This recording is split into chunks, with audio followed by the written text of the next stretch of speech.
d'années. On m'a diagnostiqué la sclérose en plaques. J'ai eu quelques poussées au départ, puis par la suite, c'est resté relativement stable, relativement calme. Bien que moi, je m'attendais à ce que ça soit...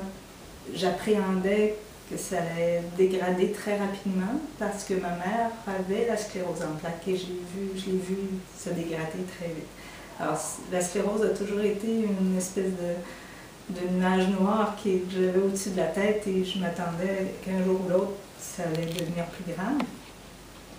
Mais c'est bien allé pendant plusieurs années. Et depuis 2-3 ans, là, je sens que j'en ai reperdu beaucoup. Et avec ça coïncidait la sortie de la découverte du docteur Zamboni et l'idée d'avoir un traitement pour l'IVCC s'est imposée d'elle-même. Mais au début, j'étais très craintive. On entendait beaucoup de choses. Au Canada, on nous décourageait beaucoup d'aller vers ce traitement-là. Donc j'ai hésité longtemps. Et puis, devant mon état qui se dégradait encore davantage, plus rapidement, bon, je me disais que j'avais rien à perdre vraiment. Et j'avais confiance, en lisant de plus en plus, j'avais confiance, je trouvais logique l'approche de l'IVCC. Et de croire qu'une accumulation de toxiques, de fer toxiques au cerveau puisse causer une inflammation puis perturber le système nerveux, je trouvais que ça avait du sens. Et c'est pour ça que j'ai donné suite à... Et là est venue l'étape du magasinage. Magasinage? Oui, pour magasiner, parce que maintenant ça s'offre dans différents pays. Ah oui. Hein? Au début, c'était plus la Pologne, probablement l'Italie aussi. Et là, ça s'offrait dans plusieurs pays, dans des conditions très différentes, à des coûts très différents, et selon des attentes aussi très différentes, des listes d'attente. Et le fait que j'ai fait le choix de venir ici à la clinique Hamed en Pologne, parce que d'une part, ça faisait déjà longtemps, il y avait une vaste expérience qui s'était construite ici. D'autre part, tout ce que j'ai pu lire sur le site internet de Hamed était très rassurant.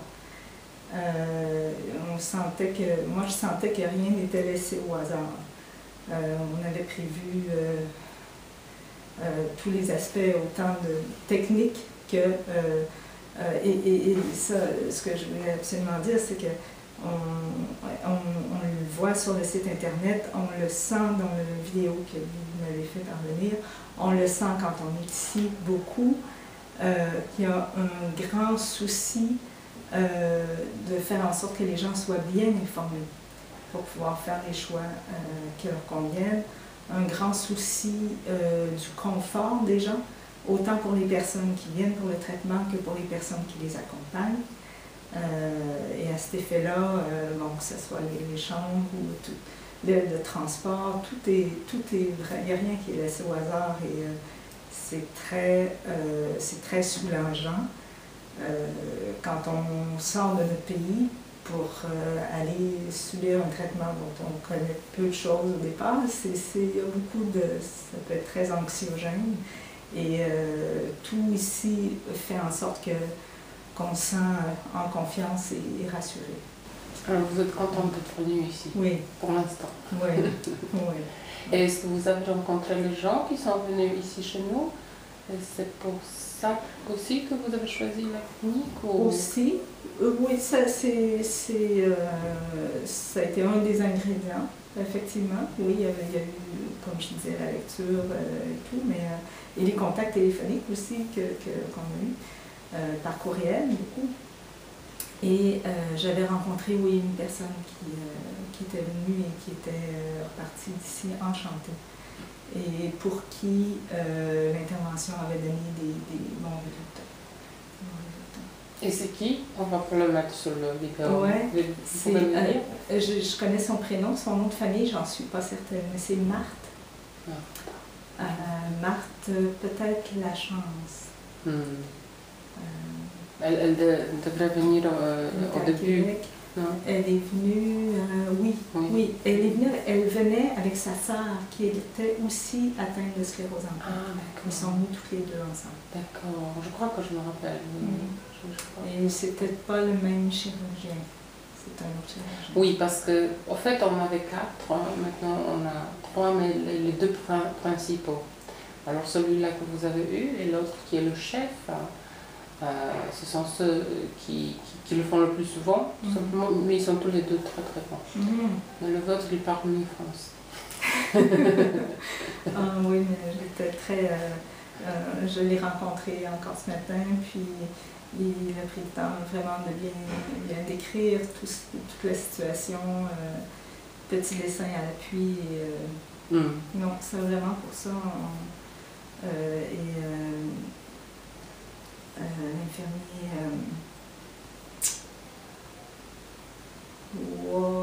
Wakash. Luc, en français. Ah oui, ok. Wakash m'a bien décrit, Ola aussi m'a bien décrit tout ce qui allait être dans le rapport avec lequel je vais faire. C'est autant puis on se sent pris en charge, mais pas pris en charge dans le sens où on se sent impliqué. On se sent que vous nous accompagnez de belle façon dans toute cette aventure. Et non, et c'est ça. Je ne dirais pas ce que c'est pas, c'est ça. Et de la même façon, on repart outillé pour continuer à suivre où on en est. Puis, ben, si éventuellement il y a d'autres développements, mais on n'est pas sans rien là, pour continuer à prendre des décisions qui soient le plus éclairées possible.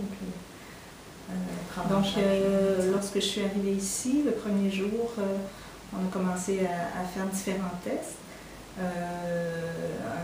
Des tests sanguins, donc tout ce que ça impliquait de ma part, c'était de donner un peu de ça. Par la suite, il y a eu le Doppler, donc c'est tout simple, on est tantôt assis, tantôt couché, puis on passe une espèce de manette qui prend les photos, puis à partir duquel les radiologistes seront en mesure de visualiser où on peut observer des sténoses. Et puis ensuite, il y a eu un examen neurologique, comme la plupart des gens qui ont la sclérose ont l'habitude de subir. Et j'étais contente d'apporter, j'avais préparé au préalable comme un historique depuis 20 ans, qu'est-ce qui s'est passé. Quand est-ce que j'ai eu des poussées, quand est-ce que j'ai eu des résonances magnétiques, les résultats et tout ça. Et ça, j'étais contente de voir ça. Puis moi, je le recommanderais aux gens d'arriver avec déjà un bon portrait de l'évolution de la maladie. Ça sera utile aussi pour les gens ici. Puis par la suite, il y a eu la résonance magnétique d'Edmund. Pas différente de ce qu'on connaît dans le pays. Et donc c'est en mettant en concordance les résultats d'un peu tout ça, donc de la résonance et du Doppler, que le cardiologiste est en mesure au lendemain de proposer un suivi. Donc soit la décision aurait pu être faite de dire non, on n'a rien vu, donc on arrête ça là. Auquel cas, mon séjour ici était terminé. Ou bien, il faut aller voir plus loin, et à ce moment-là, on fait la phlébographie. Et là c'est la chirurgie comme telle qui s'implique. Donc, il n'y a pas d'anesthésie, sauf une petite anesthésie locale. On insère un cathéter, puis on fait suivre les instruments nécessaires à observer l'écoulement sanguin dans chacune des veines désigner donc la zigo, les jugulaires et la brachiale. Puis, par la suite, si pour chacune d'elles, une après l'autre, si on observe des sténoses, bien, il y a insertion d'un ballonnet pour écarter les parois de la veine. Et moi, c'est ce à quoi j'ai eu droit. Il n'y a pas eu de besoin d'utiliser l'autre type de ballonnet qui coupe une sténose ou un support ou quoi que ce soit. Ça, alors, j'ai eu la bonne nouvelle de voir, parce qu'on voit sur l'écran tout ce qui se déroule. Si on a le cœur assez solide pour le voir. C'est possible de voir, puis donc de voir que oui, il y a eu effectivement un agrandissement de la lumière de la jugulaire droite. Et le reste, bon, moi dans mon cas, j'ai un système vasculaire un peu particulier et ce n'est pas des sténoses qui expliquent le fait que le flux sanguin n'est peut-être pas aussi bon qu'il devrait être. Et là, on ne pouvait pas intervenir à ce niveau-là, mais on est intervenu comme on l'avait bien expliqué, toute la démarche et tout, avec les ballonnets, tout ça, au niveau de la jugulaire droite. Et les résultats sont très satisfaisants, le cardiologue était satisfait.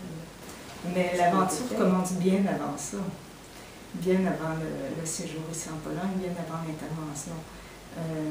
Toute la réflexion qui s'impose dans ce choix-là, tout notre rapport avec la maladie, notre rapport avec une possible guérison, surtout pour des gens qui l'ont depuis très longtemps, ça fait faire un grand bout de chemin sur soi, un grand bout de chemin sur